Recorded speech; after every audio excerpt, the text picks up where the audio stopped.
Hey everyone. I've seen a bunch of you all post your experiences on here and get some pretty good advice in the threads. I thought I'd try my luck here. Anyway, buckle up because this is a roller coaster ride. So, for context, I, 30 female, have been married to my soon to be ex husband, Matt, 33 male, for close to 6 years now.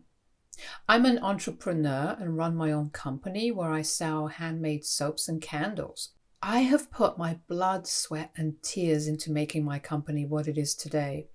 I built it from scratch and take immense pride in it. My life was pretty great until everything came crumbling down about 2 months ago when I found out that my husband was cheating on me with my younger sister, Grace. Yes, that happened. I'll get into more details later, but I was absolutely shattered. Little did I know that this was just the tip of the iceberg. Some backstory first. I am the eldest of 3 siblings, and Grace, 20, female, is my youngest sister.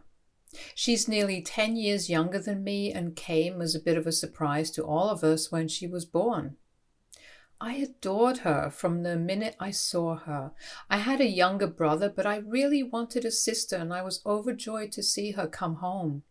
Since she was so much younger than me, I sort of became like a second mother to her. I doted on her constantly, fed her, bathed her, and even bought things for her with my pocket money.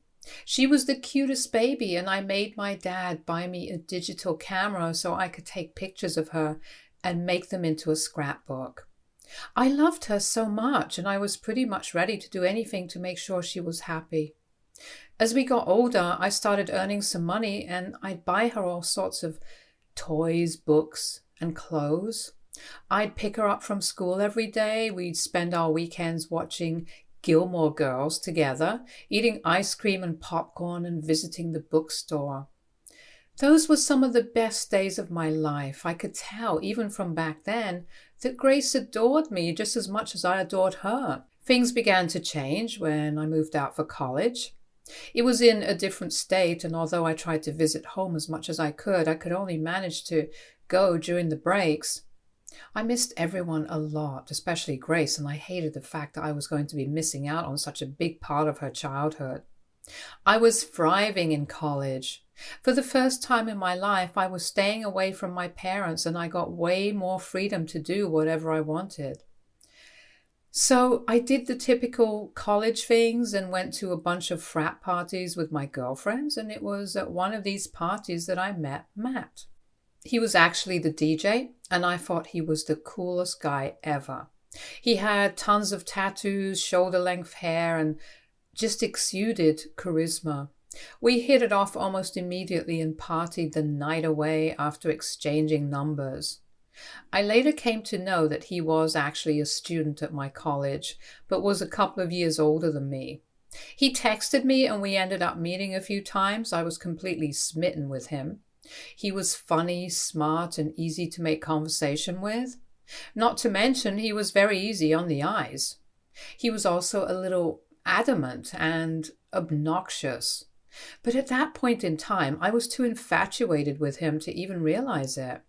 I sometimes look back and wonder why I was so obsessed with him when he was only doing the bare minimum and wasn't really as great as I thought he was. But then I realized that when you are young and in love, you kind of disregard these things only for them to bite you in the face later. Anyway, we went out on a few dates, and before I even realized it, we were dating, and it was great. After he graduated, we both moved in together.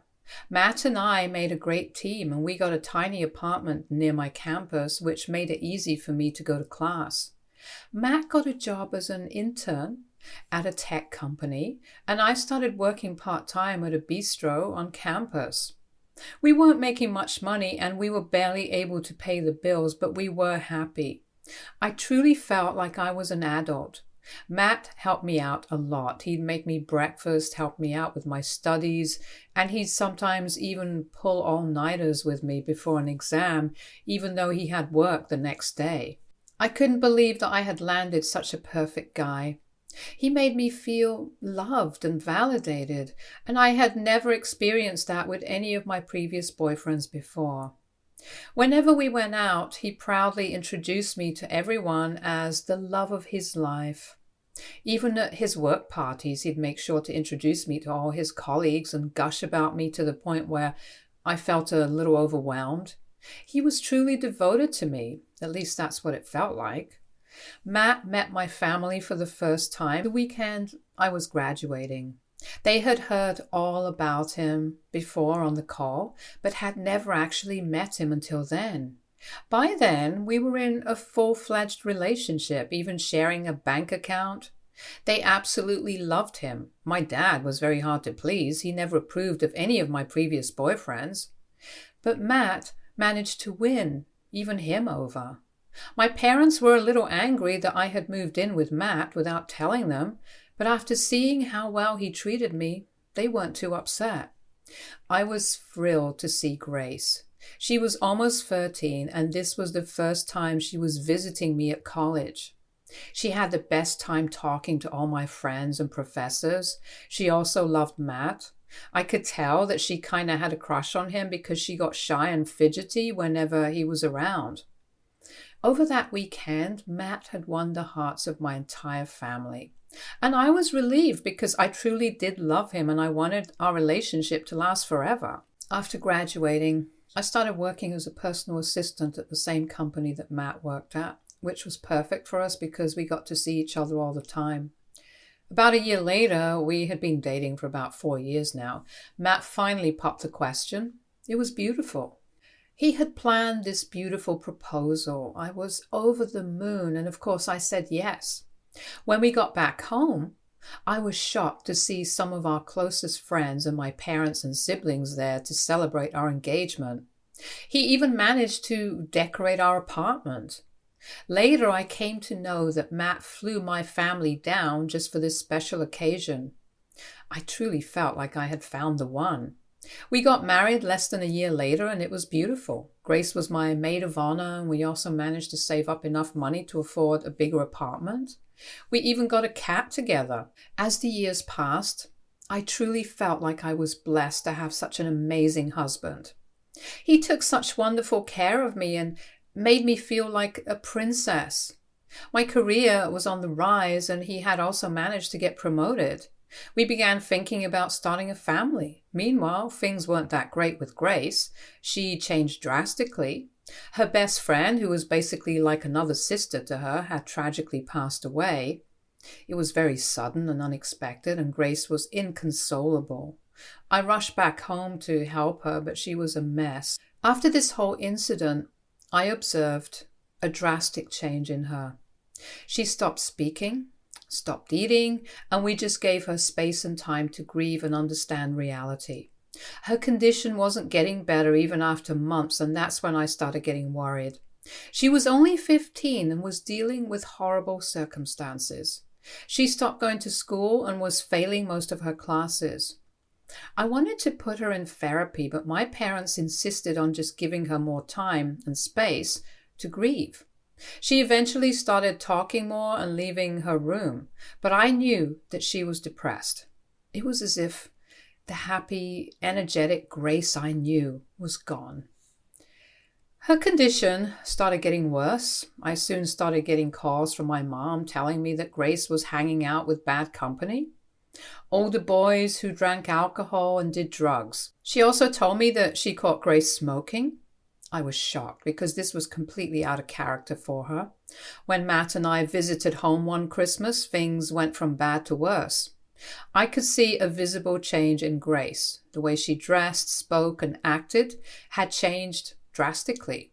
She was being very rude and disrespectful, and she was just overall being a brat. I tried speaking to her personally. She used to always tell me everything, but this time, no matter how much I tried to understand her, she shut me out. She told me that I was never going to be able to understand her pain and that she just wanted to be left alone. The day I brought this up with Grace, a huge argument broke out. She said that she wasn't crazy and didn't need therapy. A lot of harsh words were exchanged, and only Matt was able to calm her down. Eventually, she said that she was going to a friend's house to relax. She didn't come home that evening, and by night, I was beginning to panic. I was about to start calling all her friends when her boyfriend at the time, he was a 20-year-old dating a 16-year-old, called us and told us that Grace had overdosed on some pills. My heart dropped. We rushed her to the hospital and they were able to resuscitate her. We later found out that Grace had been taking drugs ever since her friend died to numb the pain. We vowed to do everything to prevent this from happening again and put her in therapy. This had been a terrible ordeal, and I was just glad that she was getting help. Barely a few months later, I got a call saying that she had overdosed again.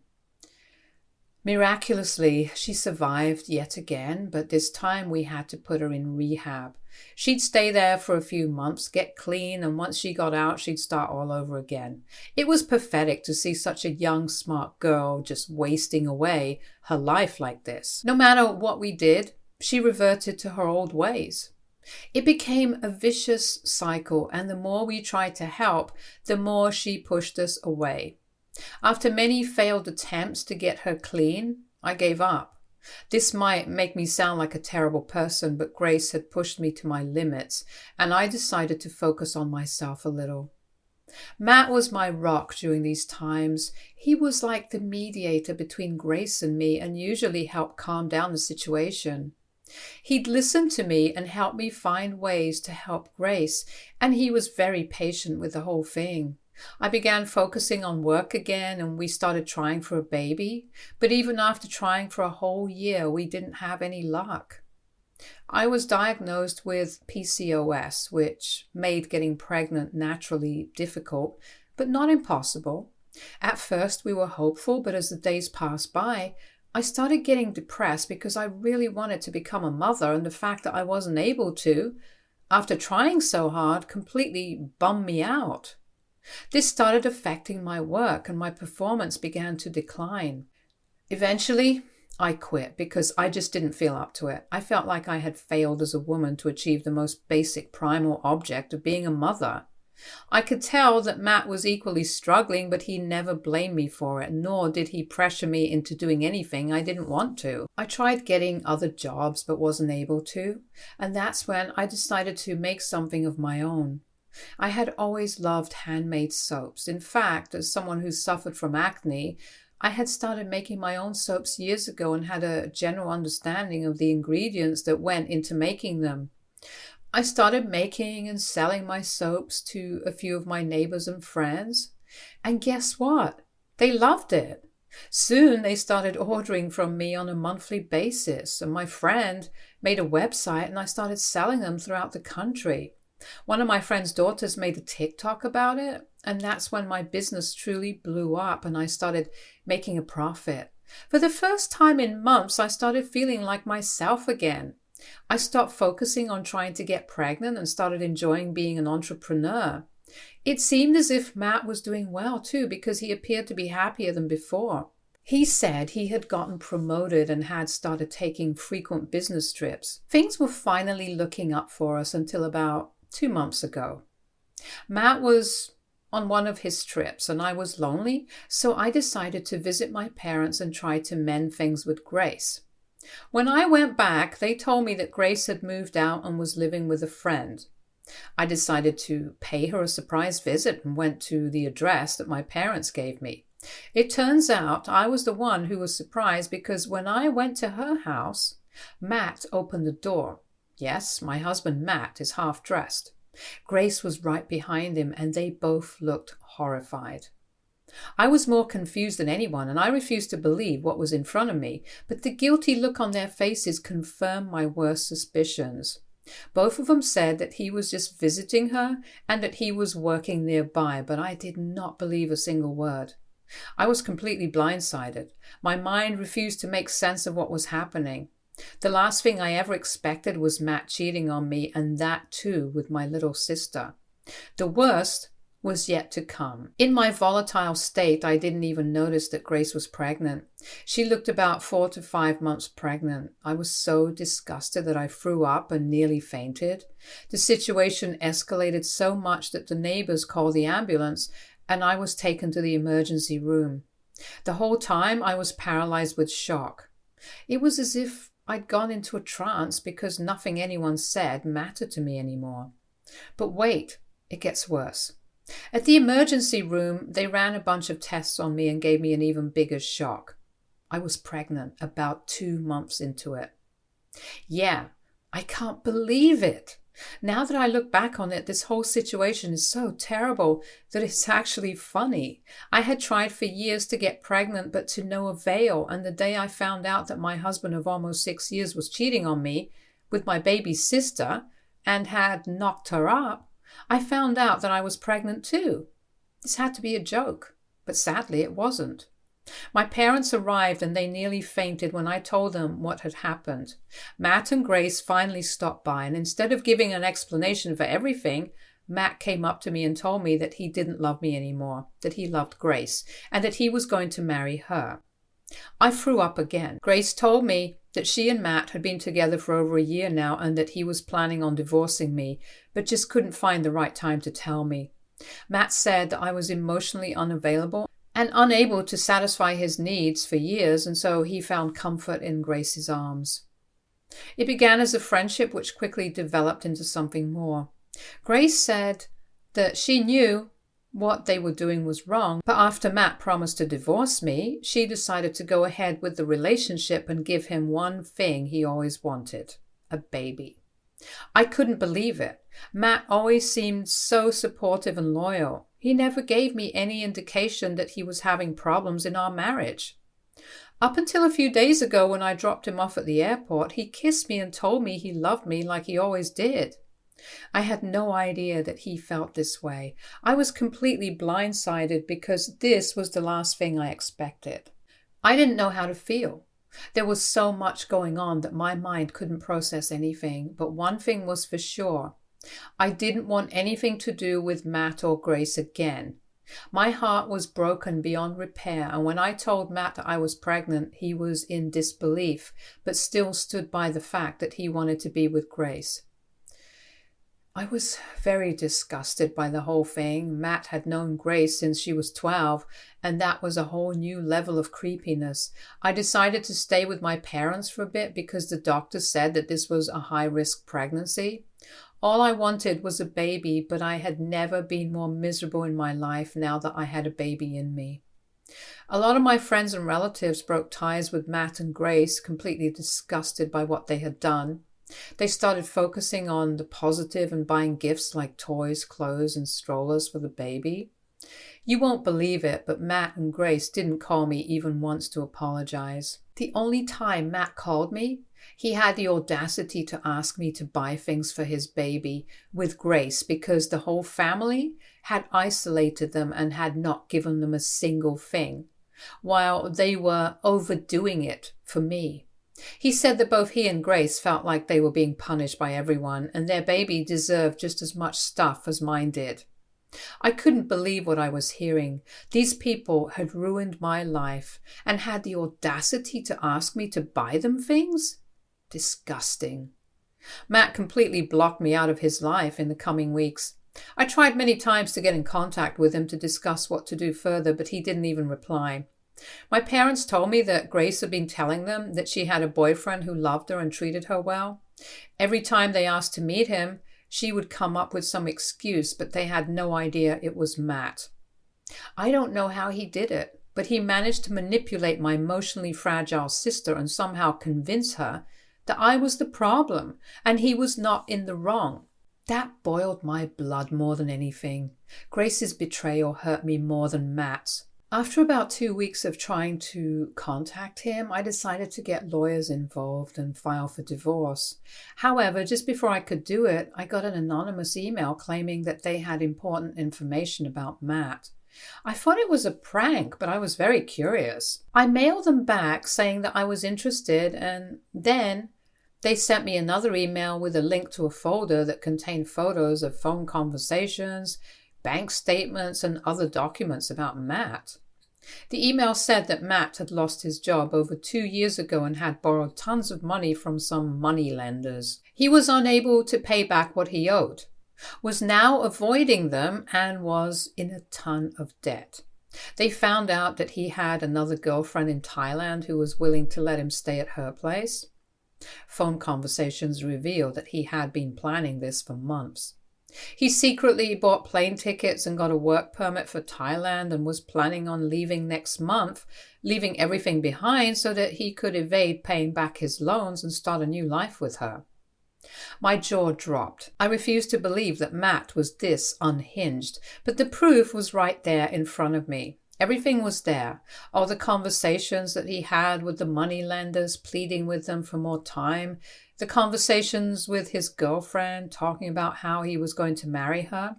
Never once did he mention that he was already married. Bank transfer statements, even plane tickets and visas. Matt had somehow convinced my sister that he loved her and was going to stay with her when he was planning on leaving all of us in the dust. He was going to pay. There was no way he could ruin all our lives and then just run off and avoid the consequences of his actions. Enough was enough. I printed out all the information and sealed it in an envelope. After talking to my parents, I finally contacted my lawyers and told them everything. After a lot of objections and excuses, my lawyers were finally able to get hold of Matt and arrange a meeting. When we finally met, I was happy to see that he had brought Grace along with him. As soon as he saw me, he started saying that he didn't love me anymore and that I had to get over him and to stop leeching off him for everything. I laughed as I handed him the envelope and told him that it contained everything that he'd ever need. He looked surprised, but as he went through the documents, all the color in his face drained away. I told Grace everything about how he was planning on leaving her, fooled her, and showed her all the receipts. Matt said that I was trying to frame him for everything because I was jealous and started making excuses, but as I said, the proof was irrefutable and my lawyers ensured that I was protected. I served him the divorce papers like the cherry on top. He looked like he was about to faint. He once again made up fake excuses, denying all the claims, but when he realized that even Grace wasn't buying his story, he started apologizing and saying that this was all a big misunderstanding. He was advised to get his lawyers involved before he ruined matters even more. My lawyers assured me that Matt wasn't going to be leaving anytime soon because the work permit that he had was obtained illegally. Yes, this just keeps getting worse and worse for him, which was great for me because that meant that he had to face the consequences of his actions. The divorce trial will start soon, and at the moment, everything is a mess. Matt is going to be questioned regarding his illegal visa, and Grace is absolutely wrecked because she fell for his lies. My parents don't know how to handle either of us. Is it wrong to feel a little smug about the whole thing? Does that make me a bad person? Matt had ruined my life, and in a way, I feel like I'm just getting back at him. Everything is in shambles right now, and nothing has been confirmed, and I am just so conflicted. Should I have handled this better? Update 1. Hello, everyone. Wow, it's been a while, and I have a lot to say. First, I'd like to address a few comments that I have been getting under this thread. Matt had known Grace since she was 12 years old, a literal child, even though they had an affair when she was an adult, barely. It is legal, but that still doesn't change the fact that what he did was extremely predatory and weird. She was like a child to me, and the fact that Matt was even remotely interested in her that way disgusts me. I'm only saying this because I see some men in the comments actually defending Matt and saying that Grace was equally at fault. I'm not saying that Grace isn't responsible. She has been dealing with her own problems, like her mental health and addictions, for ages. She was in a vulnerable position and Matt knew that. He also knew that she had admired him for ages. He could have cheated on me with any girl, but he went for Grace because he knew that she could be easily manipulated. What I'm trying to say is that both of them did terrible things, but Matt is truly a vile person for taking advantage of all of us like this. Many of you all also wanted updates on this Thai girlfriend. I'm not going to share much here for privacy. However, she has been talking to Matt for over 2 years now, and she had no idea about any of us. Matt had lied and told her that he was single. He even started sending her money every month. He made promises saying that he was going to work in Thailand for a while and then marry her and bring her to the US. All lies, of course. I haven't spoken to her directly, but my lawyers have been in contact with her and she now knows everything. I haven't spoken to Grace either. The last time I did, she accused me of ruining her life and told me that if I truly loved her, I should have just let this whole thing slide and left Matt alone. I reminded her that Matt didn't love her and was literally planning on leaving her with his baby to raise all by herself. But she still pictures me as the villain. You know what's funny? I'm the one who should be furious right now. Instead, here she was accusing me of everything. I just can't win. I still love her even after she betrayed me, but the way she's acting now, I feel like it's better if she weren't in my life at all. I know it sounds harsh, but I don't care at this point. As for Matt, since he just possessed an illegal work permit and wasn't actively in Thailand and using it, he technically wasn't doing anything illegal. It would only be illegal if he was caught with it in use, so they legally can't do anything. He's off the hook from that. As for the divorce, his lawyers have tried to paint me in the worst light and have actually demanded shares from my company. We shut that down real quick. I don't know the technicalities, but my business is in my name only, and Matt has no right over it. My lawyers have ensured that I don't need to give him anything. He will have to pay child support once the baby's born, and we haven't settled on how much yet. I will also have full custody of the child. Matt tried to make it seem as if he wanted the child, which backfired on him because everyone knew about his plans to run away. That's about all I know for now. We will be having a court hearing in a few days, so I'll keep you updated. Update 2. Another quick update. I'm doing okay. I'm 4 months along and still at high risk because of gestational diabetes, but the baby is doing great. I never thought that I'd have to navigate through pregnancy in this way, but I am grateful to my parents for having my back. Every time I see the ultrasound pictures, I feel so excited to meet my child. I know that they won't be born into a perfect family, but I'm going to try my hardest to be there for my child. Grace is probably around 7 months pregnant right now, but that's about all I know. I'd appreciate it if you continue to keep me in your prayers. Update 3. Hey guys, sorry I've been MIA for so long. This update is long overdue, but first I have some good news. I had a beautiful baby girl. She was born early and had to spend a few days in the NICU, but she's been discharged now and is thriving. I had to have an emergency C-section, but I'm recovering. It was stressful, but I'm glad it's over. Some more good news. My divorce was finalized. It was a nasty affair, but I had a team of strong lawyers and they managed to make sure that all my demands were fulfilled. Like I mentioned before, Matt had tried to paint me in the wrong light. He accused me of trapping him with a baby so that I could get child support after he left me. But the odds were against him. I got full custody of my daughter. As for Matt, we aren't civil with each other. He tried his level best to get his child support money reduced, but failed. He also has to pay back all the money that he has loaned. I don't know how he's going to do that, but that's not my problem. The last thing I heard was that he was trying to get a job. He still hasn't met his daughter and didn't even show up to the NICU. Honestly, I dodged a bullet. My daughter doesn't deserve a terrible man like that in her life. Grace also gave birth to a little girl a couple of months before I did. I haven't met either of them, and I don't think I'm going to do so anytime soon. My parents are the only link between us, and they tried to help us reconcile. Deep down, she is still my baby sister, whom I love and adore, but her betrayal and the way she acted after that, are still fresh in my mind. I know Matt brainwashed her into thinking that I was a terrible person, but she knew me better than anyone. I don't know what the future holds, but I'm trying to piece together my life bit by bit. I know that it's going to take a long time to get back to normalcy, but I have to try for my daughter. So I'm going to focus on my business and my child from now on. Also, a word of caution to you mad lovers out there. Matt came across as someone who truly loved me. Nobody who knew us would believe that he would cheat on me.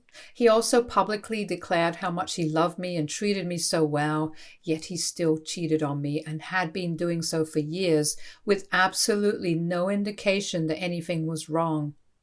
All I'm saying is, choose your partner wisely and be careful, because if things are too good to be true, they probably aren't. Take care. Stay tuned for more stories from our girl relationships.